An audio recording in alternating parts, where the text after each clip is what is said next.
Kamakailan lang gumawa na naman ng ingay si Dallas Mavericks owner Mark Cuban by suggesting na panahon na para ilayo ang 3-point line. Sabi ni Cuban, dapat daw dagdagan pa ng 6 inches ang layo ng 3-point line. Ang kanyang argument, dumarami na kasi ang players sa NBA tulad din na Steph Curry at Damian Lillard ng Portland Trail Blazers na kayang mag-shoot sa ganong distansya at halos nawawala na ng halaga ang mid-range game.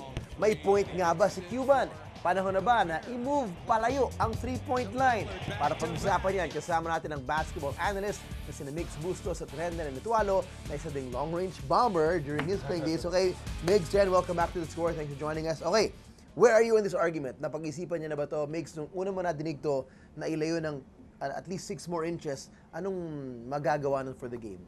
Well, to think about it, honestly, hindi ako pabor sa ganitong move. Kasi right now, I think it's at 24 feet. Okay. It used to be at like 25 to 30, and then it-adjust ulit siya to 24. Hindi mo naman mapipigilan yung mga players na mag-shoot ng 3 points. I mean, the first argument that came to mind was like, when everybody was dunking, did everybody adjust the ring to like 12 feet? Ring, di naman. Hindi naman.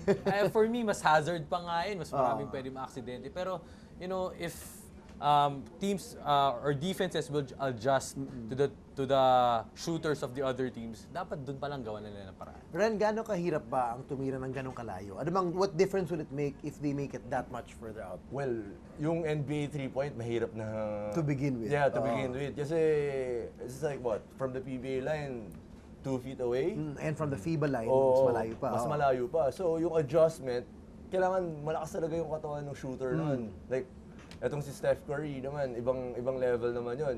If they gonna adjust it 6 inches more, edi lalong mag-champion lagi ang Golden State Warriors yun. Kasi si Steph lang yung kayang... Well, siguro iniisip niya, papahirapan yung Steph, pero actually hindi. Consistently, siya lang yung kayang tumira ng ganong kalayo. Pero if you have an inside guy and an outside guy like that, ang dali lang mag-score inside because babantayan mo na, ang layo na eh. Correct. The space is gonna be talagang sobrang wide. One argument na sinabi din ni Cuban is yung maibalik yung halaga ng mid-range game. Admittedly, nawala na yun. As in, parang wala na nagpa-practice sa mid-range. Eh. Kasi I remember reading something about that na parang you're wasting statistically, you're wasting another point if you just take another step back and take a 3-pointer. So kung ginawa niya yun, ganayo, babalik ba yung mid-range game? Gaano ka-importante kaya mid-range? Well, I think babalik yung mid-range game if nilayuan. Yeah. Pero kasi technically, parang nag-evolve na yung basketball, di ba? So, ang tingin ko dyan, we shouldn't be stuck in the past. Na ang glorified na, ang ganda kaya panoorin ng basketball ngayon generally from all aspects. Yes. So, I think hindi masyadong kawalan yung mid-range game kasi marami namang mga NBA players na kayang dumrive, mag-penetrate, mag-score. And, you know, siyempre kung ako papapiliin ako, one step back, magti 3 points na lang din ako. Kasi, I mean, it's the same effort. Ren, defensively, gano'ng kahirap pa-depensahan ngayon yung mga shooters sa distansya ngayon? And how much easier should it be to defend kapag mas malayo na sila? Well, mahirap talaga depensa ng shooters. Because kahit hindi sila tumitira or even they're not shooting that basketball, threat pa rin sila sa loob. Correct. So, yung spacing na naibibigay nila, nako-contribute nila, sobrang malaking bagay na yun for the team. So, mahirap talaga. Pag nilayo mo pa lalo yun, mas mahirap na sila madidepensa. Especially the Golden State Warriors who shoots 3-pointers, a job shooting team. So, talagang magiging dominant. Like, etong si Mark Cuban, sinasabi niya na, Dallas ba niya may kaya mag-shoot ng gano'ng kalayo? I mean, Dirk Nowitzki is a great shooter, but he can't shoot like from the parking lot. Correct. Na ganong kalayo. So, he has his mid-range.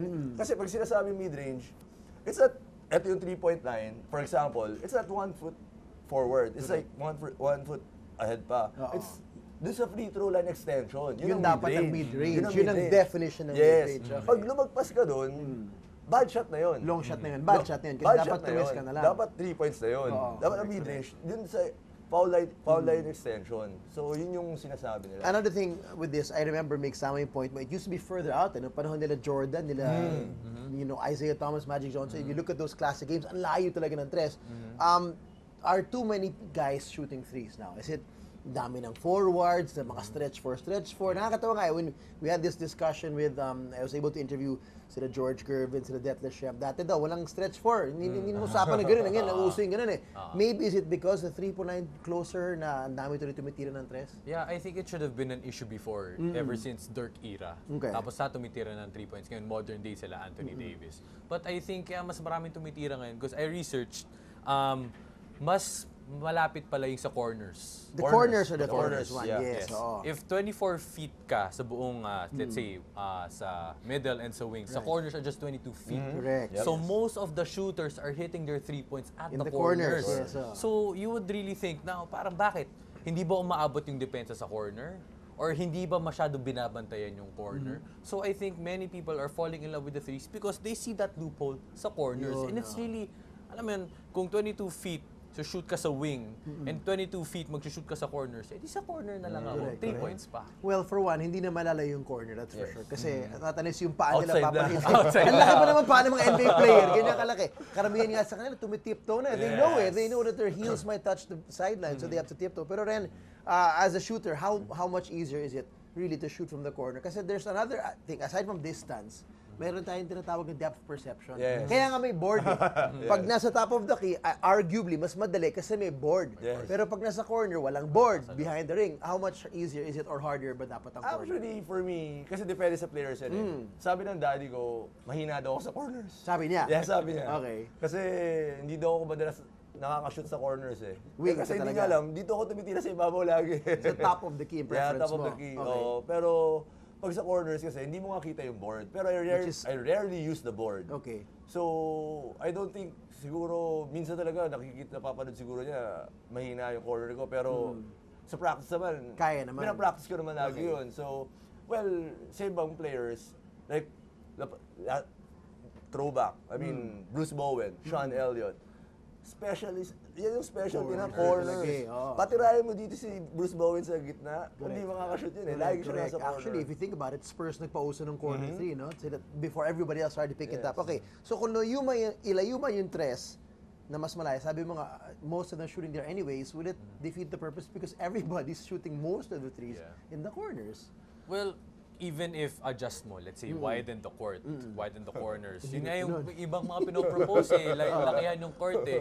Pero I think it may adjust, but slightly. Okay. Kasi since ngayon, ine-emphasize na ng Golden State, high-octane team, shooting team, hindi mo pa rin mapipigilan yan eh. So at the end of the day, teams will still shoot from the threes. If they cannot, they can always penetrate. Correct. But if not, ang laking threat mo sa corners, like what Ren said, di ba?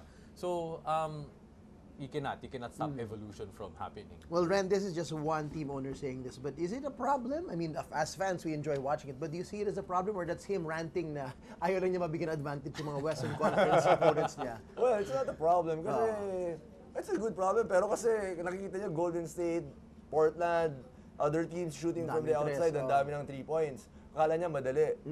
Kasi, pero those players put an effort Correct. every single day in Correct, practice to perfect that shot. Correct. To master that shot. So, kahit ilayo mo pa yan, gagawa para niya mga players, na ma-master din yun. So, ano gusto mong gano'n sa half-court, darating yung time, di ba? You can't do that. Well, they deserve, in other words, they deserve those 3 points. Sulit yung 1-point bonus yun kasi nga pinaghihirapan nila. Yes. And the coaches do everything they can to get them open, all this. All right. Well, we wish we had more time to talk about it. You can dabble with them on Twitter as well. Ren, Migs, maraming salamat. And next time, mag-shootouts na lang tayo.